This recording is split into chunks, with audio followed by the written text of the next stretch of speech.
Hello दोस्तों, कैसे हैं आप लोग। रैंकर्स व्यू में आप लोग का बहुत बहुत स्वागत है। दोस्तों, अभी हम बात करने वाले हैं ईएसआई और एमवीआई के इंटरव्यू के संदर्भ में। जैसा कि हम लोग जानते हैं कि जो एमवीआई का इंटरव्यू है वो 12 जुलाई से स्टार्ट होने जा रहा है और 16 जुलाई तक बीच में है। दोस्तों, सबसे बड़ी बात यह है कि जो लोग इंटरव्यू तैयारी कर रहे हैं उनको क्या क्या इम्पोर्टेंस होता है, किन किन चीज़ों पर ध्यान देनी होती है, ये लगातार हम बताते आ रहे हैं। उसके बावजूद भी देखा जा रहा है कि बहुत सारे ऐसे बच्चे हैं जो शायद या तो मेरे पुराने वीडियो नहीं देखे हैं या हमारे संस्थान से नहीं जुड़े हैं, तो उनके साथ कुछ समस्याएं बन रही है और वो लगातार फ़ोन करके पूछ रहे हैं कि सर क्या देख लें, क्या कर लें। तो इन्हीं संदर्भों में आज फिर हम बात करेंगे और इम्पॉर्टेंट क्या क्या है जो पहले हो चुका है उसके बाद बताएंगे कि क्या क्या ज़रूरी है। दोस्तों, जो एमवीआई के बारे में पहले हम बात कर लें कि इनके संदर्भ में दो चीज़ें विशेष रूप से उल्लेखनीय है, पढ़ना है, आप लोग को मेंशन किया गया है। पहला है कि जो कैंडिडेट का अपना डिप्लोमा पेपर है, जैसे बहुत सारे बच्चे लगभग हैं जो मैकेनिकल इंजीनियरिंग के हैं, उसके बावजूद कुछ लोग हैं ऑटोमोबाइल से, तो इनका प्रश्न इन सेगमेंट से बनेगा। दूसरा है कि इन लोग को एमवीआई एक्ट के बारे में भी जानकारी हासिल करनी है, ख़ासतौर पे उसका धारा वगैरह, अनुसूची, ये तो चूँकि आपका पेपर ही है तो ये आप डेप्थ में पढ़े हैं। लेकिन क्या ये प्रश्न जो आपके बीपीएससी में पूछे जाएंगे, जो आपके आयोग द्वारा पूछा जाएगा, वो इन्हीं दोनों पर है? नहीं, आपको अदर सेक्टर भी पूरे करने हैं। ये दोनों बहुत ज़्यादा प्रश्न नहीं आएंगे। देखिए, आपके जो बोर्ड में एग्ज़ाम होगा, जो उसमें लगभग उम्मीद की जा रही है कि 4 मेंबर होते हैं। अब इन चारों मेंबर में बहुत अगर होगा तो 1 से 2, जनरली एक ही ऐसे व्यक्ति होंगे जिसका नॉलेज हो, चाहे वो एमबीए मोटर व्हीकल एक्ट पर हो या फिर उनका डिप्लोमा मैकेनिकल या ऑटोमोबाइल्स हो।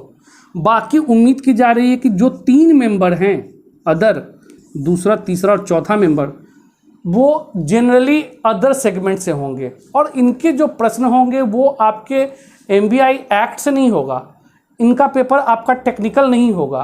तो अदर ज्ञान भी ज़रूरी है। अब अदर ज्ञान में क्या क्या इम्पोर्टेंट है, क्या क्या देखना है, इसकी भी थोड़ा चर्चा करेंगे। प्रश्न क्या बन सकते हैं, इस पर भी चर्चा करेंगे। और ईएसआई वाले भी ध्यान दें कि जो प्रश्न इन दोनों सेगमेंट से छोड़कर, कहने का मतलब है कि इनका जो डिप्लोमा पेपर है वो और एमवीआई एक्ट, ये छोड़कर जो प्रश्न की प्रवृत्ति है आप लोगों से भी पूछी जाएगी। और एक्ट के संदर्भ में आप लोग को मान लीजिए धारा नहीं पूछता है कि किस धारा के तहत क्या है, लेकिन थोड़ा बहुत अगर दंड का प्रावधान है तो वो पूछा जा सकता है। और हम लोग लगातार इस पर वीडियो लिए हैं। हमारा ऐप जो रैंकर्स व्यू है उस पर पेड जो ग्रुप है उसमें दिया गया है ये सब चीज़ें, वीडियो वगैरह। जो जुड़े हैं निश्चित तौर पर देख रहे हैं, पढ़ रहे हैं, बहुत सारे लोग पढ़ के यहाँ से फ़ायदा भी लिए हैं। तो अब हम बात करते हैं नेक्स्ट की, और कौन कौन सा सेगमेंट है। पहला तो इनका जो भी डिप्लोमा वगैरह पेपर है उसको हम छोड़ दे रहे हैं, क्योंकि वो डिप्लोमा से हम लोग क्वेश्चन पूछे हैं और प्रश्न दिए भी हैं आप लोग को, तो आप लोग तैयार कर लिए हैं। लगभग लोगों का अच्छा पेपर हो गया है, यहाँ पर ऑटोमोबाइल से भी पूछा गया है। इसके अलावा एमवीआई एक्ट के बारे में, तो एमवीआई जो एक्ट है, अब एक्ट में 1988 प्लस जो अमेंडमेंट एक्ट हुआ है, अमेंडमेंट एक्ट 2019, इसका दंड प्रावधान सब कुछ पढ़ाया गया है और वीडियोज़ है, आप देख सकते हैं वहाँ से। अब हम बात करेंगे इसके अदर क्या पूछा जा सकता है। तो इसके अदर जो है वो है ट्रांसपोर्ट डिपार्टमेंट, और ट्रांसपोर्ट डिपार्टमेंट्स में हमने पिछला वीडियो दिया भी है, आप लोग को तो पढ़ाया ही है जो हम लोग जुड़े हैं। लेकिन वीडियो में देखिएगा कि इस पर भी बहुत सारे हम लोग पिछली बार चर्चा कर चुके हैं, जैसे स्टेट हाईवे के बारे में, नेशनल हाईवे के बारे में, इसके अलावा express way, green express way देख लीजिएगा। जनरली बच्चा ग्रीन एक्सप्रेस वे को ग्रीन कॉरिडोर समझ रहा है, और ग्रीन कॉरिडोर जो है वो ग्रीन एक्सप्रेस वे से बिल्कुल अलग है। तो चीज़ ध्यान दीजिएगा, अलग अलग क्या है, एक्सप्रेस वे आप लोग को बताया गया है। तो ये सब प्रश्न, फिर रिंग रोड्स, ये सब जो प्रश्न है, सड़क की मोटाई, सड़क की चौड़ाई, दुनिया जहान जो भी है ट्रांसपोर्ट डिपार्टमेंट से, ये सब आपको पिछला वीडियो में बताया गया, आप देख सकते हैं। और जो लोग नहीं देखे हैं वो देख लें, ठीक है। तो और जो लोग जुड़े हैं वो क्लास ही किए होंगे सारा का सारा। अब हम बात करते हैं इसके बाद क्या। इसके बाद में एक होता है व्हीकल। व्हीकल से भी संबंधित प्रश्न पूछे जा सकते हैं। जैसे इसमें पहला है नंबर प्लेट। नंबर प्लेट से दो प्रकार के प्रश्न पूछे जा सकते हैं। पहला कि जो प्लेट होता है, प्लेट अलग अलग कलर के होते हैं। जैसे कि आप लोग देखेंगे कि वाइट पर ब्लैक लिखा हुआ, ठीक है, इसके अलावा ब्लैक पर भी वाइट लिखा हुआ, तो ये किस प्रकार का सूचक है, ठीक है। फिर येलो है, येलो पर ब्लैक लिखा हुआ, ग्रीन पर वाइट लिखा हुआ और ग्रीन पर येलो लिखा हुआ, ग्रे कलर पर लिखा हुआ, रेड कलर पर लिखा हुआ, तो इन सभी का अलग अलग अपना अपना अर्थ है, जिसको हम पढ़ा चुके हैं पहले वीडियोज क्लासेस में। जिनका नहीं हुआ होगा कोई बात नहीं, हमारे ऐप पर देख लीजिए, ठीक है। तो ये सारी चीज़ें, और कुछ इस पर वीडियो क्लासेस लेना भी है जो हमारा कल आप लोग को ऐप पर मिल जाएगा, ठीक है दोस्तों। तो एक तो ये अलग अलग कलर का प्लेट, राष्ट्रपति को कौन सा प्लेट मिलता है, राज्यपाल को कौन सा मिलता है, सैन्य जो वाहन होते हैं उसमें किस कलर का प्रयोग किया जाता है, ये पूछ सकता है। या फिर देखते होंगे कि अभी हाल ही में IND, ऊपर एक लोगो, नीचे कुछ सीरीज नंबर और इसके बाद फिर नंबर जो दिया जाता है, तो ये जो IND और लोगो का जो प्रचलन शुरू हुआ है और नीचे कुछ सीरीज नंबर, वो कब से शुरुआत हुआ है ये भी पूछा जाता है, जो 1 अप्रैल 2019 से है।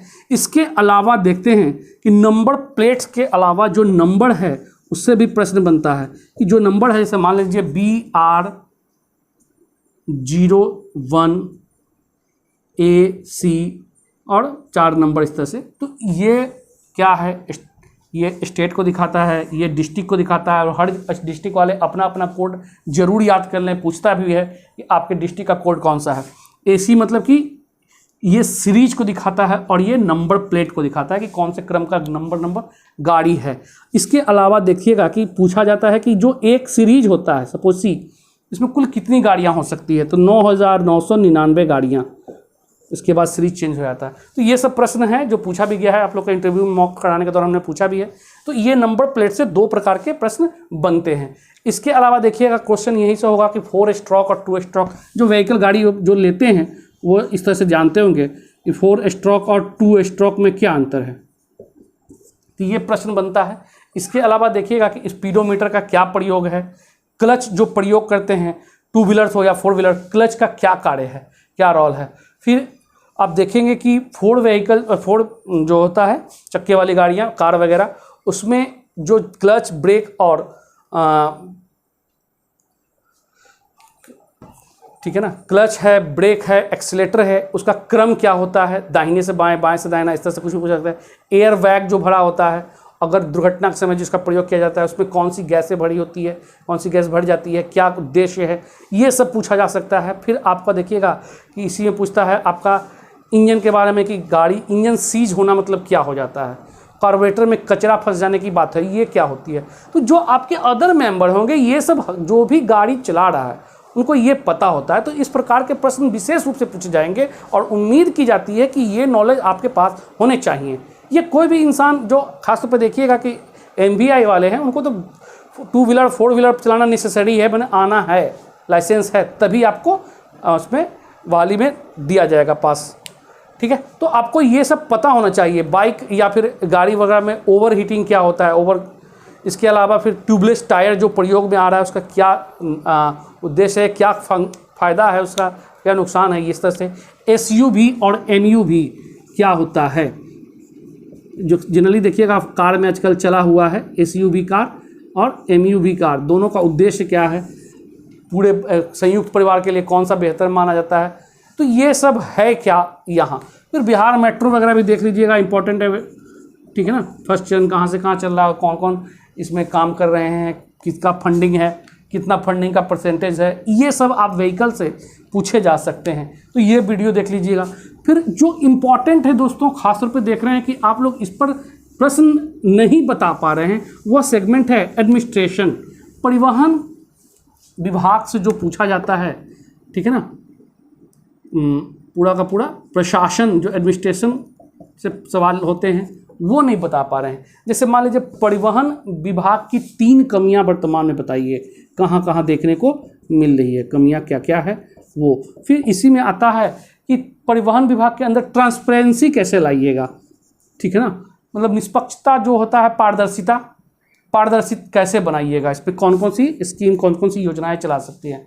फिर इसके बाद पूछा जा सकता है क्वेश्चन, जो सिचुएशन वेस्ट वाले से प्रश्न भी हो सकते हैं कि अभी देखा जाता है, हम अक्सर न्यूज़पेपर में सुनते हैं कि रात के समय ट्रक वाहनों जो चलाने वाले होते हैं उनसे ओवरलोडिंग के रूप में पैसा उगाही की जा रही है। जो ये भ्रष्टाचार है, इसको भ्रष्टाचार को कैसे दूर कीजिएगा। और याद हमने बार बार बोला है कि भ्रष्टाचार को कभी स्वीकार मत कीजिएगा। अगर उपमा भी कोई देते हैं तो उसको अपवाद स्वरूप कहिए, कभी मत स्वीकार कीजिए कि हाँ भ्रष्टाचार है, क्योंकि सरकार की जीरो टॉलरेंस नीति है और जिस प्रशासन में आप जा रहे हैं उसी प्रशासन की बुराई करना बिल्कुल सही नहीं माना जाता है। तो आपको 3G के खिलाफ कभी नहीं बताना है, मेरा पहले भी वीडियो में बताया हुआ है। गवर्नमेंट और गांधी के खिलाफ कभी नहीं बोलना है। तो गवर्नमेंट के खिलाफ बोलना नहीं है आपको, लेकिन बच के निकलना है। वो तरीका हम लोग इंटरव्यू में बताए हैं, आप लोग से लगातार बात किए हैं। इसके अलावा जो क्वेश्चन बनता है कि आपको सड़क दुर्घटना से बचने के लिए क्या क्या उपाय आप कर सकते हैं। अक्सर 12 बजे के बाद जो देखते हैं कि सड़क दुर्घटना ज़्यादा क्यों होती है, क्या कारण है, फॉग के समय गाड़ी चलाने के क्या नियम है, ठंड के मौसम में खासतौर पर देखते हैं कोहरा वगैरह था उसमें कौन कौन सी चीज़ों को आपको अमल करना है। फिर सड़क दुर्घटना के दौरान जो बीमा क्लेम किया जाता है उसके लिए आवश्यक दस्तावेज कौन कौन से होते हैं। तो इस प्रकार के जो प्रश्न हैं बिल्कुल आपका आंसर शून्य हो जाता है, क्योंकि आप उस पर ध्यान नहीं दे रहे हैं। हम ये नहीं करा कि आ नहीं रहा है, ध्यान नहीं देते हैं, जिसके कारण आपका रिदम नहीं हो पाता है और आपका आंसर जो है बिल्कुल सडन टूट कर आना स्टार्ट हो जाता है। तो एक जो फ्लो था वो टूट जा रहा है और इंटरव्यू का जो माहौल है वो थोड़ा कमज़ोर पड़ जा रहा है। तो दोस्तों प्लीज़ इन सेक्टर पे देख लीजिएगा। मेरा काम है ये बताना कि क्या क्या सेगमेंट से आ सकता है और जो जुड़े उनको तो बताया ही जाएगा, पढ़ाया जाएगा। अब हम बातें हैं योजना और स्कीम पर। स्कीम या योजना से कौन कौन से प्रश्न हैं, तो जनरली देखिएगा भारतमाला परियोजना ये पूछा जाता है कि भारतमाला परियोजना क्या है। इसमें 4 धाम जोड़ने की बात की जा रही है। 4 धाम जो है उत्तराखंड के कौन कौन से हैं, तो ये प्रश्न बनता है। फिर इसके अलावा अभी जो प्रधानमंत्री जी द्वारा जो अभी खासतौर पे PM गति शक्ति योजना जो स्टार्ट की गई है, इसका उद्देश्य क्या है, गति शक्ति योजना का उद्देश्य क्या है। फिर इसी से बनता है कि बिहार मोटर वाहन दुर्घटना सहायता कोष कितना है। बिहार मोटर वाहन दुर्घटना कोष के तहत कितना है। निर्भया कोष क्या है।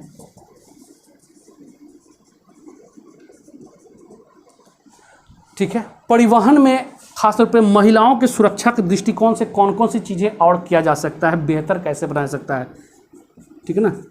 महिला को बेहतर सुविधा देने के लिए कौन कौन से परिवहन सुविधा देने के लिए कौन कौन सी स्कीम चलाई जा रही है सरकार द्वारा। एक तो ये, और क्या नवाचार किया जा सकता है, ये सब आप महिला के संदर्भ में जरूर देख लीजिए। खासतौर पर महिलाएं तो देख कर ही जाएँ, क्योंकि पूछता है क्वेश्चन यहाँ से कि आप लोगों को सड़क सुरक्षा के लिए कौन कौन सी योजना दी गई है और क्या बेहतर किया जा सकता है, ठीक है ना। तो ये सब चीज़ें हैं। इसके अलावा है कि आपका बिहार परिवहन विभाग का लोगो क्या है, NHAI के बारे में पूरा डिटेल देख लीजिए, ठीक है ना, कब स्थापना हुआ, उद्देश्य क्या है, क्या काम है। फिर इसके अलावा PWD, CPWD, तो ये सब भी आपका इम्पॉर्टेंट बनता है वीडियो दोस्तों। तो आपको ये सब पर पकड़ बनाकर रखना होगा और दोनों MBI और ESI वाले दोनों के लिए ये इम्पॉर्टेंट है सारा सेगमेंट। इसके अलावा हम बात करते हैं फिर कुछ ऐप से भी प्रश्न पूछे जाएंगे कि M परिवहन ऐप क्या है, उद्देश्य क्या है लाने के पीछे, कब से शुरुआत की गई है। इसके अलावा डिजी लॉकर के बारे में, कब से है, डिजी लॉकर का उद्देश्य क्या है ये।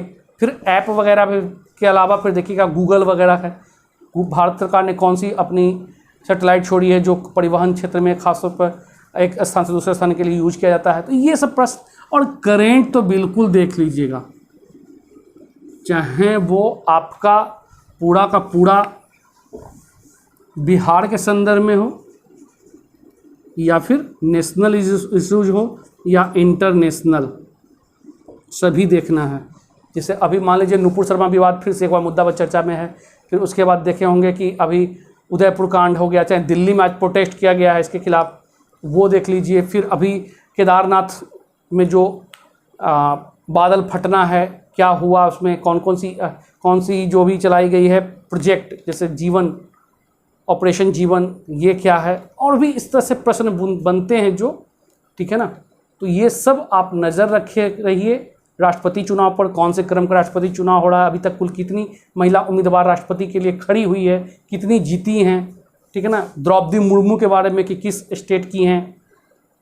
तो ये सभी प्रश्न जो इम्पोर्टेंट है आप देखते रहिए, लगातार बने रहिए। कोशिश है कि 2-3 दिन आपके पास समय है तो इसका भरपूर उपयोग कीजिए, और जो मॉक दे रहे हैं मॉक दीजिए अपने आप को बेहतर साबित करने के लिए। हर दिन मेहनत करना होगा दोस्तों। और ESI वाले अभी चूँकि आपके पास समय है जल्दी, हालांकि आपका डेट आ जाएगा, और डेट आएगा तो फिर आपसे तैयारी नहीं हो पाएगी।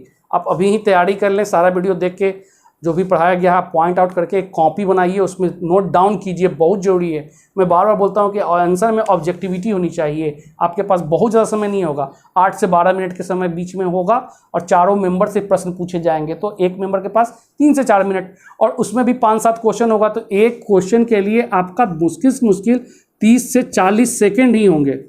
अब इतने कम समय में अपने आंसर को दे पाना बिना ऑब्जेक्टिव का संभव ही नहीं है दोस्तों। तो बिल्कुल आंसर को पॉइंट आउट कीजिए, और जो हमारे संस्थान से जुड़े हैं वो लोग कॉपी दिखाइए कि क्या बनाए हैं। अगर संशोधन करना होगा तो किया जाएगा, उसको कैसे और कंप्रेस किया जाए, उसको संक्षिप्त किया जाए, उसका तरीका बताया जाएगा। इस प्रकार नेक्स्ट वीडियो हमारा फिर आएगा, तो देखते रहिएगा दोस्तों। बस मेहनत करते रहिए। आज के लिए इतना काफ़ी है, फिर हम जल्द मिलेंगे। Okay, thank you.